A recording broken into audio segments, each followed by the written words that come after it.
देश विदेश,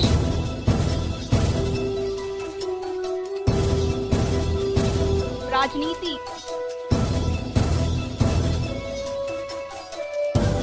अपराध,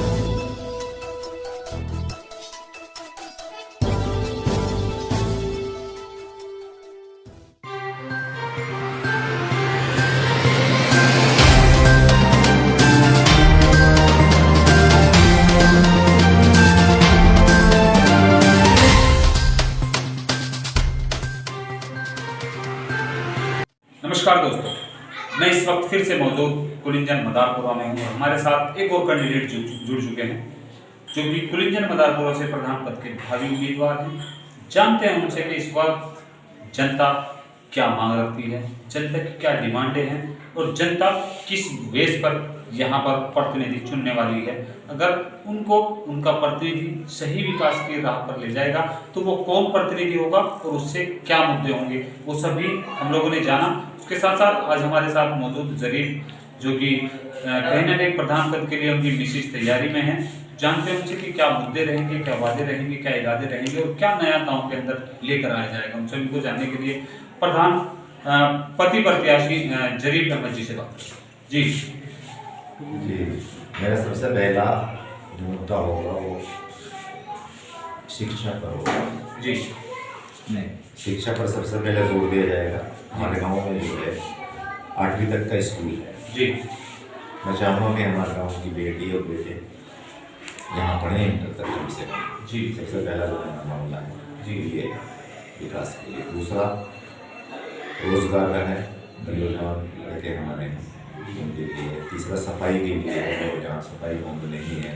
पानी का जो निकासी का मामला है, अगर प्रधान चुना गया तो इसके लिए भी प्रयास करना कि सरकार कुछ ज़मीन दे और गाँव के पानी की निकासी के लिए हमें उसके लिए बड़ी परेशानियाँ रहेंगी।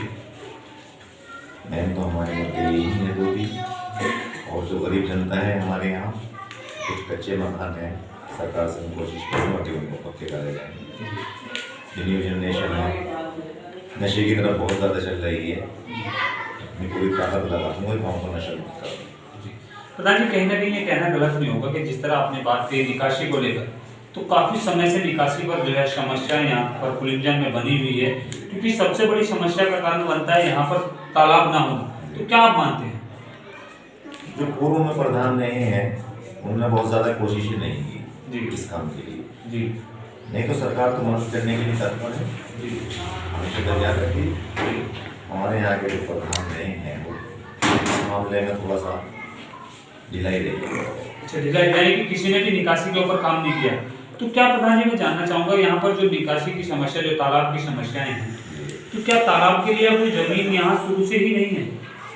हमारे यहाँ पहले से ही कोई जमीन नहीं। निकासी का पानी कहाँ जाता है? बस गाँव के जो आसपास के खेत हैं उनमें चले जाता है।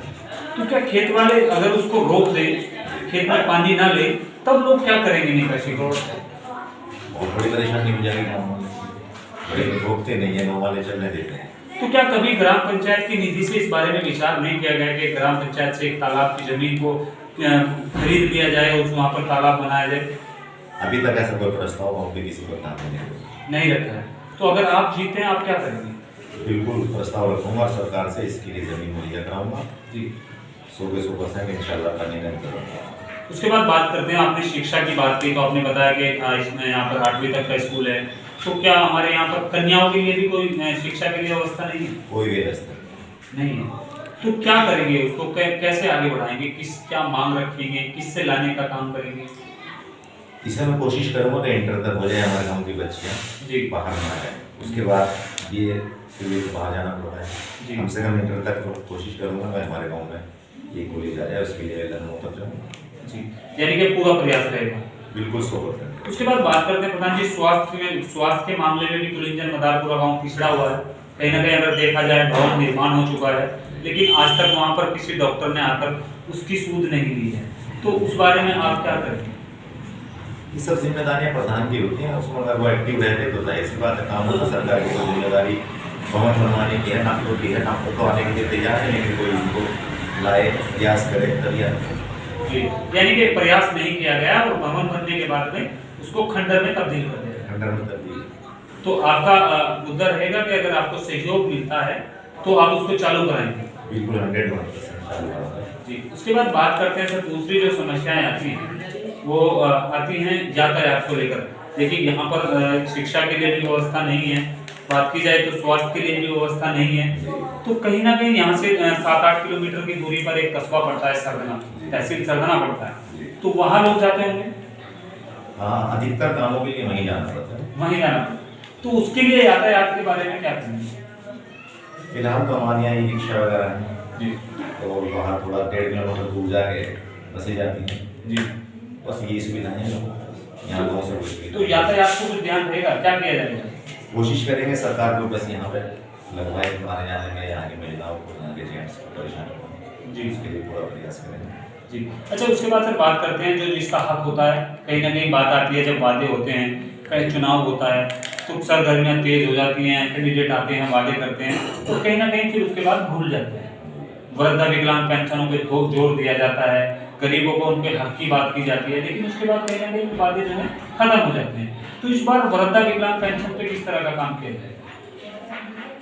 आपकी जानकारी के लिए मैं बता दूँ, वैसे तो उन्हें सारा है मेरा परिवार जी, लेकिन फिलहाल 22 साल मेरी शादी हो चुकी है, मेरी बीवी, तो मुझे इस चीज़ की तो किसी तरह की कोई नहीं है कि मुझे अपने बच्चे की शादी करनी है, मुझे गाँव से लोग बीमार करनी है जी।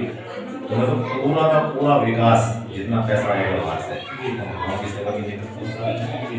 तो क्या जो 22 साल आपने बताए, क्या आपके यहाँ बच्चे नहीं हैं? हाँ, बच्चे नहीं हैं।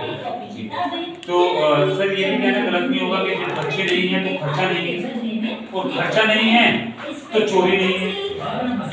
कहीं ना कहीं ये कहना भी गलत नहीं होगा कि जो विकास के रास्ते पर ये काम चलेगा, कहीं ना कहीं आपको इसका लाभ मिलने वाला है, और कहीं ना कहीं अगर आपको खर्चा नहीं है तो बचत नहीं होगी, तो काम जो है वो विकास के रास्ते पर काम को लाया जा सकता है। मेरी तो अपनी कोशिश यही रहेगी, बाकी तो जनता के हाथ में है जी। अच्छा सर, उसके बाद एक बड़ी समस्या कुलिंजन मदारपुरा में ये भी आती है, बात करते हैं कुलिंजन की, मदारपुरा भी ठीक है, तो कुलिंजन में क्या है कि कहीं ना कहीं राशन की जो एजेंसी है वो 2 महीने 4 महीने कहीं कहीं पे जाती रहती है।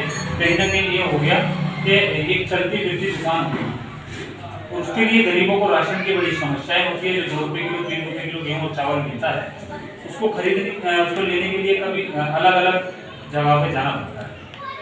तो क्या मानते हैं इसमें, किस चीज़ को जिम्मेदार मानते हैं?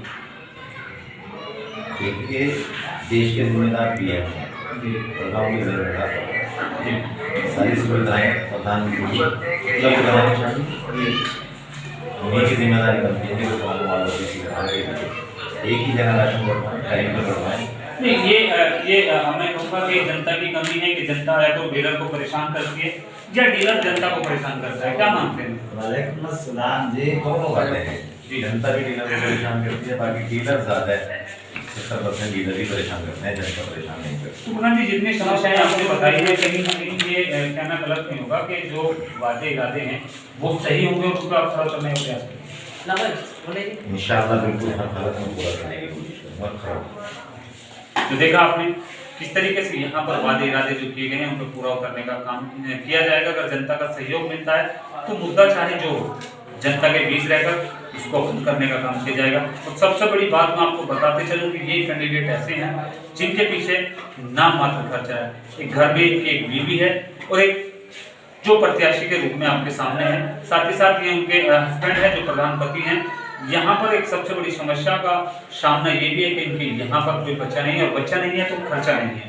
उनका कहना है कि अगर जनता सहयोग करती है तो मैं पूरा विकास कार्य गांव के लिए करूंगा, और मुझे कोई भी लालच नहीं होगा, ना ही किसी लूट का और ना ही किसी कसोट का, और जनता के बीच रहकर तो भी कामों पे किया जाएगा। जैसे पहले भी बता चुके हैं कि यहाँ पर सामुदायिक स्वास्थ्य केंद्र बना दिया गया है, लेकिन चालू अवस्था में नहीं है, उसको चालू करवाने के काम के लिए वादा किया गया है। साथ ही साथ यहाँ पर एक ग्राम पंचायत के निधि से यहाँ पर एक तालाब के लिए प्रस्ताव रखा जाएगा, और यहाँ पर निकासी की समस्या।